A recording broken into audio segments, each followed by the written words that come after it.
जय भगवती माँ। श्री दुर्गा सप्तशती एकादशो अध्याय।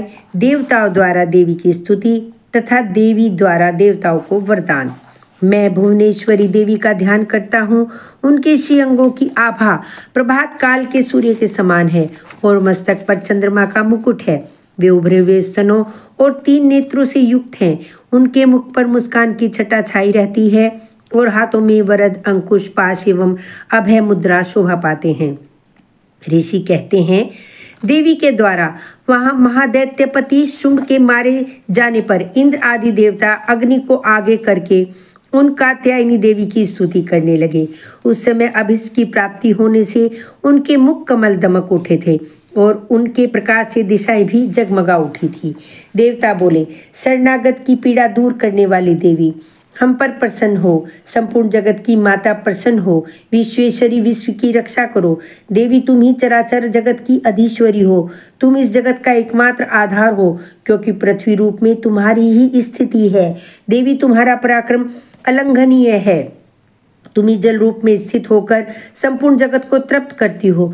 तुम अनंत बल संपन्न वैष्णवी देवी हो।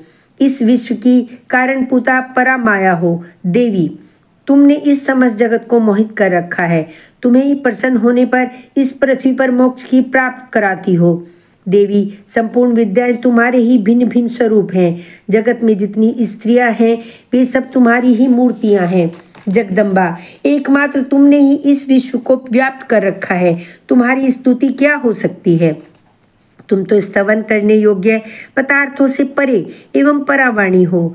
जब तुम सर्वरूपा देवी स्वर्ग तथा मोक्ष प्रदान करने वाली हो, तब इसी रूप में तुम्हारी स्तुति हो गई।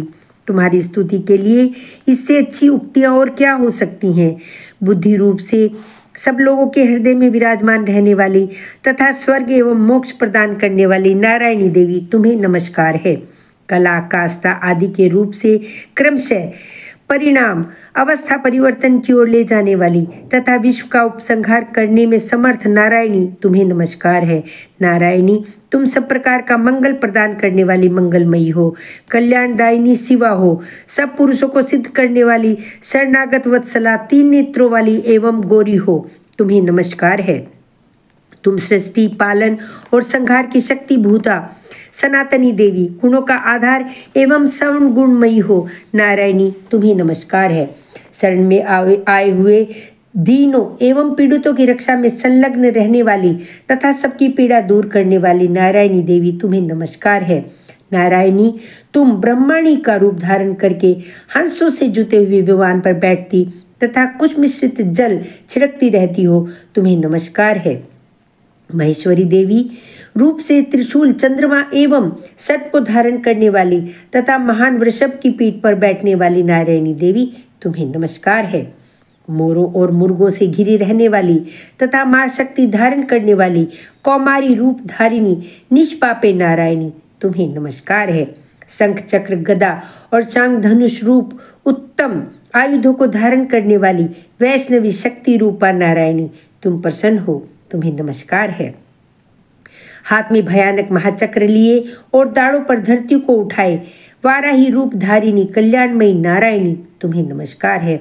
भयंकर नरसिंह रूप से दैत्यों के वध के लिए उद्योग करने वाली तथा त्रिभुवन की रक्षा में संलग्न रहने वाली नारायणी, तुम्हें नमस्कार है। मस्तक पर किरीट और हाथ में महाव्रज धारण करने वाली, सहस्र नेत्रों के कारण उद्दीप्त दिखाई देने वाली और वस्त्रा सुर के प्राणों का अपहरण करने वाली इंद्र शक्ति रूपा नारायणी देवी, तुम्हें नमस्कार है।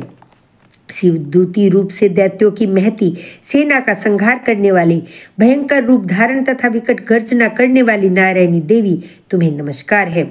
दाढ़ों के कारण विकराल मुख वाली, मुंडमाला से विभूषित मुंड मर्दनी चामुंडा रूपा नारायणी, तुम्हें नमस्कार है। लक्ष्मी, लज्जा, महाविद्या, रिद्धि, पुष्टि, स्वधा, ध्रुवा, महारात्रि तथा महाअविद्या रूपा नारायणी, तुम्हें नमस्कार है। मेधा, सरस्वती, श्रेष्ठा, ऐश्वर्य रूपा बाभ्रवी, तामसी, नियता तथा ईशा रूपिणी नारायणी, तुम्हें नमस्कार है। स्वरूपा सर्वेश्वरी तथा सब प्रकार की शक्तियों से संपन्न दिव्य रूपा दुर्गे देवी, सब भयों से हमारी रक्षा करो, तुम्हें नमस्कार है। कात्यायनी, यह 3 लोचनों से विभूषित तुम्हारा सौम्य मुख सब प्रकार के भयों से हमारी रक्षा करे, तुम्हें नमस्कार है। भद्रकाली, ज्वालाओं के कारण विकराल प्रतीत होने वाली, अत्यंत भयंकर और समस्त असुरों का संहार करने वाली तुम्हारा त्रिशूल भय से हमें बचाए, तुम्हें नमस्कार है। देवी, जो अपनी ध्वनि से संपूर्ण जगत को व्याप्त करके दैत्यों के तेज नष्ट किए देता है, वह तुम्हारा घंटा हम लोगों की पापों से उसी प्रकार रक्षा करे जैसे माता अपने पुत्रों की बुरे कर्मों से रक्षा करती है। चंडिके, तुम्हारे हाथों में सुशोभित खड़ग जो असुरों के रक्त और चर्बी से चर्चित है, हमारा मंगल करे, हम तुम्हें नमस्कार करते हैं। देवी, तुम प्रसन्न होने पर सब रोगों को नष्ट कर देती हो और कुपित होने पर मनोवांछित सभी कामनाओं का नाश कर देती हो। जो लोग तुम्हारी शरण में जा चुके हैं उन पर विपत्ति तो आती ही नहीं। तुम्हारी शरण में गए हुए मनुष्य दूसरों को शरण देने वाले हो जाते हैं। देवी अंबिके, तुमने अपने स्वरूप को अनेक भागों में विभक्त करके नाना प्रकार के रूपों से जो इस प्रकार इस धर्मद्रोही महादैत्यों का संहार किया है, वह सब दूसरी कौन कर सकती थी। विद्याओं में ज्ञान को प्रकाशित करने वाली, शास्त्रों में तथा आदि वाक्यों में तुम्हारे सिवा किसका वर्णन है, तथा तुमको छोड़कर दूसरी कौन ऐसी शक्ति है जो इस विश्व को अज्ञान में और घोर अंधकार से परिपूर्ण ममता रूपी गढ़ में निरंतरा भटका रही हो। जहाँ राक्षस, जहाँ भयंकर विष वाले सर्प, जहाँ शत्रु, जहाँ लुटेरों की सेना और जहाँ दावानल हो, वहाँ तथा समुद्र के बीच में भी साथ रहकर तुम विश्व की रक्षा करती हो। विश्वेश्वरी, तुम विश्व का पालन करती हो, विश्व रूपा हो, इसलिए संपूर्ण विश्व को धारण करती हो। तुम भगवान विश्वनाथ की भी वंदनीय हो। जो लोग भक्तिपूर्वक तुम्हारे सामने मस्तक झुकाते हैं, वे संपूर्ण विश्व को आश्रय देने वाले होते हैं। देवी, प्रसन्न हो।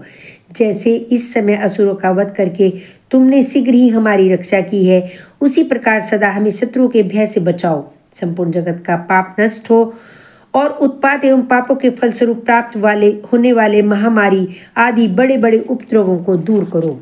विश्व की पीड़ा दूर करने वाली देवी, हम तुम्हारे चरणों पर पड़े हुए हैं, हम पर प्रसन्न हो। त्रिलोकन वासियों की पूजनीय परमेश्वरी, सब लोगों को वरदान दो। देवी बोली, देवताओं, मैं वर देने को तैयार हूँ। तुम्हारे मन में जिसकी इच्छा हो वह वर मांग लो। संसार के लिए उस उपकारक वर को मैं अवश्य दूंगी। देवता बोले, सर्वेश्वरी, तुम इसी प्रकार तीनों लोगों की समस्त बाधाओं को शांत करो, हमारे शत्रुओं का नाश करती रहो। देवी बोली, देवताओं, व्यवस्थवतः मनवंतर के 28वें युग में शुंभ और निशुंभ नाम के 2 अत्यंत महादैत्य उत्पन्न होंगे। तब मैं नंद गोप के घर में उनकी पत्नी यशोदा के गर्भ से अवतीर्ण हो विंध्याचल में जाकर रहूंगी और उक्त दोनों असुरों का नाश करूंगी। फिर अत्यंत भयंकर रूप से पृथ्वी पर अवतार ले मैं व्यप्रचित नाम वाले दानवों का वध करूंगी। उस भयंकर महादैत्यों को भक्षण करते समय मेरे दांत अनार के फूल की भांति लाल हो जाएंगे। तो स्वर्ग में देवता और मृत्युलोक में मनुष्य सदा मेरी स्तुति करते हुए मुझे रंत दंतिका कहेंगे।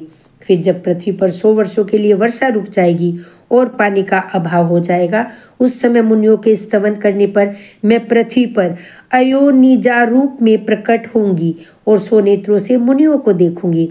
अतः मनुष्य शताक्षी उस नाम से मेरा कीर्तन करेंगे। देवताओं, उस समय मैं अपने शरीर से उत्पन्न हुए शाकों द्वारा समस्त संसार का भरण पोषण करूंगी। जब तक वर्षा नहीं होगी तब तक वे शाक ही सबके प्राणों की रक्षा करेंगे। ऐसा करने के कारण पृथ्वी पर शाकंभरी नाम से मेरी ख्याति होगी। इसी अवतार में मैं दुर्गम नामक महादैत्य का वध भी करूंगी। इससे मेरा नाम दुर्गा देवी के रूप से प्रसिद्ध होगा। फिर मैं जब भीम रूप धारण करके मुनियों की रक्षा के लिए हिमालय पर रहने वाले राक्षसों का भक्षण करूंगी, उस समय सब मुनि भक्ति से नतमस्तक होकर मेरी स्तुति करेंगे। तब मेरा नाम भीमा देवी के रूप में विख्यात होगा। जब अरुण नामक दैत्य तीनों लोकों में भारी उपद्रव मचाएगा, तब मैं तीनों लोकों का हित करने के लिए 6 पैरों वाले असंख्य भ्रमरों का रूप धारण करके उस महादैत्य का वध करूंगी। उस समय सब लोग भ्रामरी के नाम से चारों ओर मेरी स्तुति करेंगे।